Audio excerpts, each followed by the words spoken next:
There I stood, over 18,000 feet above sea level, on a mountain, negative 20 degrees freezing cold, 2 a.m. in the middle of the night, and getting ready for the toughest 8 hours of my life. 2 years ago, I went to Tanzania. I was determined to climb the tallest mountain in Africa, Mount Kilimanjaro. Starting in a lush jungle and ending next to a glacier 7 days later. Less than half of the people summit. The odds of a 15-year-old far, far lower. I questioned not only my mom and dad's judgment for bringing me there, but I seriously wondered, as did we all, could we even make it? It took about 6 months to physically prepare for the hike. We thought the physical climb, the weather, and the harsh living conditions would be the toughest part of the journey. To my surprise, it was far more than this. To succeed, it would require not only mental strength, but something else. Something I realized on the mountain that night, which forms part of this talk. We had 8 more hours to peak. The group started to question our guides.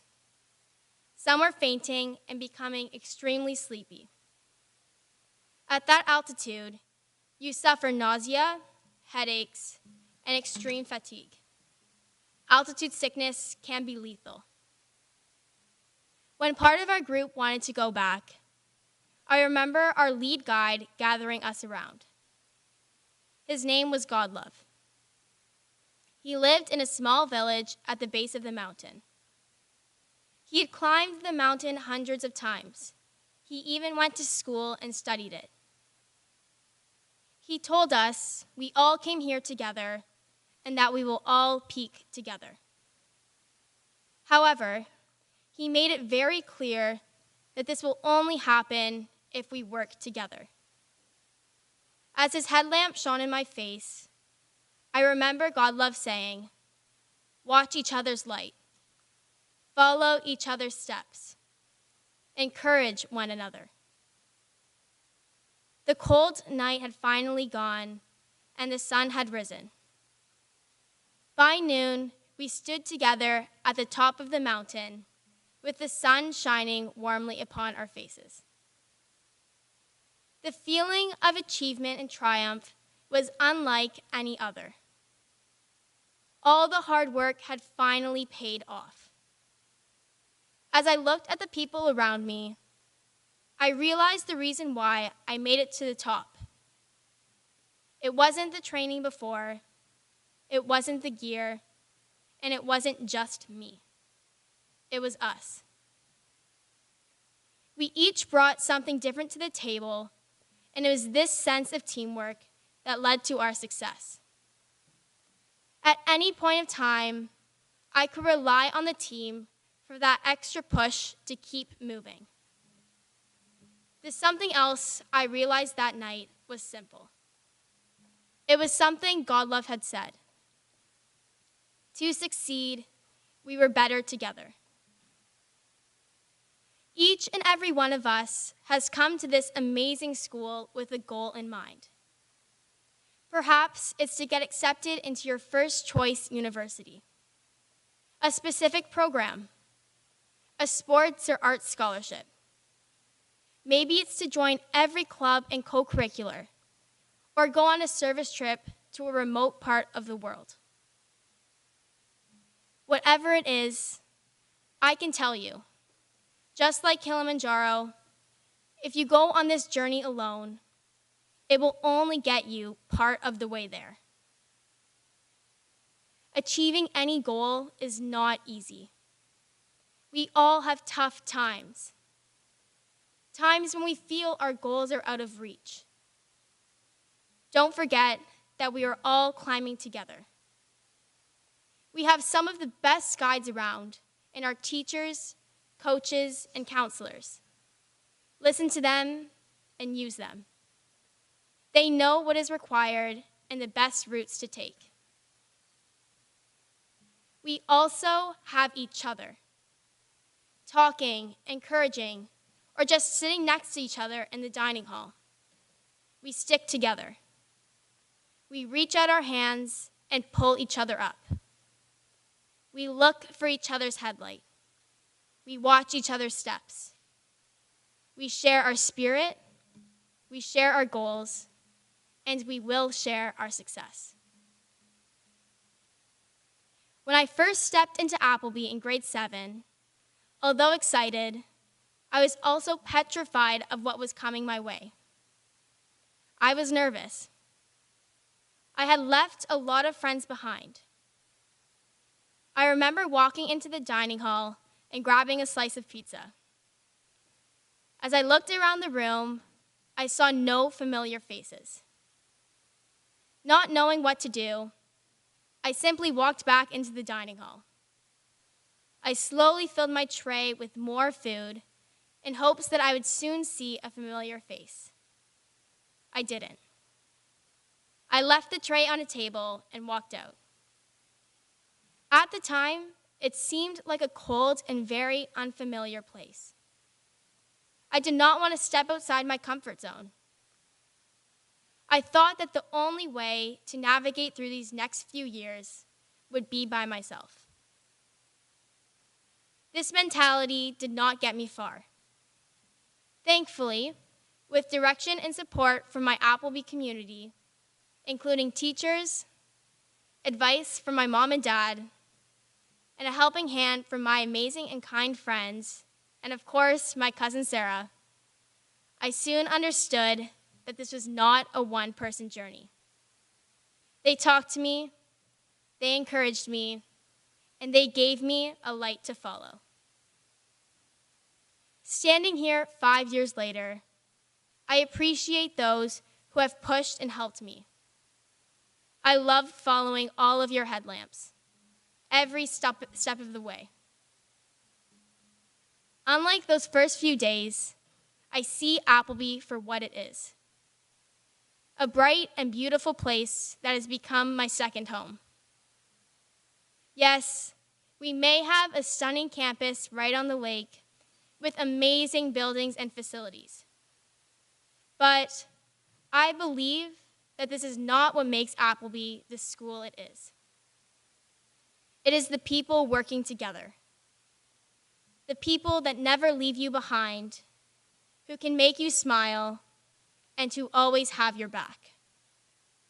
Yes, here at Appleby, we are better together. There are so many examples of why this works, and it applies to all areas of our community. In our classes, when our teachers take a few extra minutes to make sure that everyone understands what's going on. On our sports teams, when we trust and rely on each other's abilities. When we do service work together in our local community. I vividly remember my way home from an intercultural trip to Thailand 3 years ago. Flying back from Bangkok, things took a very bad turn. Over half of the students fell sick and began vomiting all over the plane. Honestly, part of me wanted to pretend I had no idea who these people were. Appleby who? But when my friend passed me her puke bag, and I held it under her chin, I knew that there was no escaping it. We were all better together. If we did not have Miss Mahar and Miss Renters there with us, I think we would still be in Abu Dhabi. Curse you, Airport Burger King. With the strength and support we received from one another, we were stronger as a group, or at least stronger smelling. This idea of better together is not new. It has been an important factor in the world that we live, a world that we are all getting ready to face when we leave these doors. Did you know that over 100 countries joined together to form the World Health Organization? They have fought and controlled nasty diseases like HIV, smallpox, and malaria. They have prevented global pandemics, and they have saved millions and millions of lives. Over 180 countries joined together to form the International Monetary Fund. The IMF has allowed countries to work together in order to reduce poverty and prevent global financial crisis. The United Nations was also formed when countries from across the globe joined together. For the last 70 years, they have drastically reduced war and promoted global peace. I share these three organizations as examples of how countries that join together are better together. I think we can all agree a world without war, without poverty, and without disease is a much better place. In recent years, some want to attack working together. Countries want to go it alone. They want to isolate themselves. They want to build walls instead of bridges. That does not work for us, and it never has. Here at Appleby, we have students from 50 countries. We speak English, Arabic, Mandarin, Spanish, and many other languages. We have service trips to almost every continent in the world. Our diversity is one of our strongest attributes. Our school embraces being together and sharing our cultures, knowledge, and backgrounds. One of Appleby's greatest partnerships is with Round Square, which we have been an active part of for 27 years. In a few weeks, we will see hundreds of students from numerous countries travel here for our very own international conference. This partnership has shown us that even if we are from opposite ends of the world, we can still work together and share our knowledge.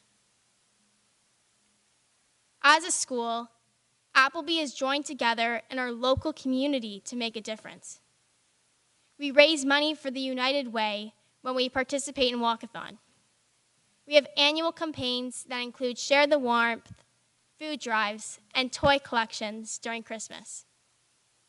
The Newcomers Tutoring Program, started by 3 of our own Appleby students, provides free tutoring to Syrian refugee kids in the area. In 2016, Barack Obama said, "We don't fear the future. We shape it, embrace it, as one people, stronger together than we are on our own." Over my time here, I've witnessed what this means. In Temagami, when Madison and I decided to put my sleeping bag inside of hers to keep warm. Better together. Miss Kuiper, when she pushed us to work together to build a vegetable garden for a family in Cambodia, while we all got animated for the group photos. Better together. The night before our biology exam, when I get a group text at 10 p.m. from Jonathan saying, "Hey, anyone want to call and share notes?"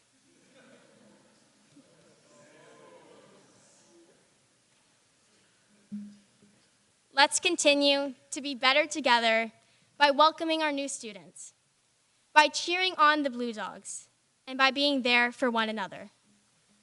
At some point, we will all need someone to lean on.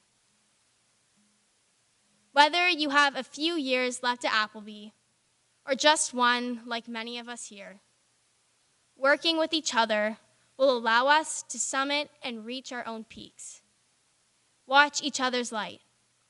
Follow each other's steps. Encourage one another. By doing it together, we will celebrate together. Not on our own, but as a class, as a school, and most importantly, as friends. Now will you all rise and sing hymn 656?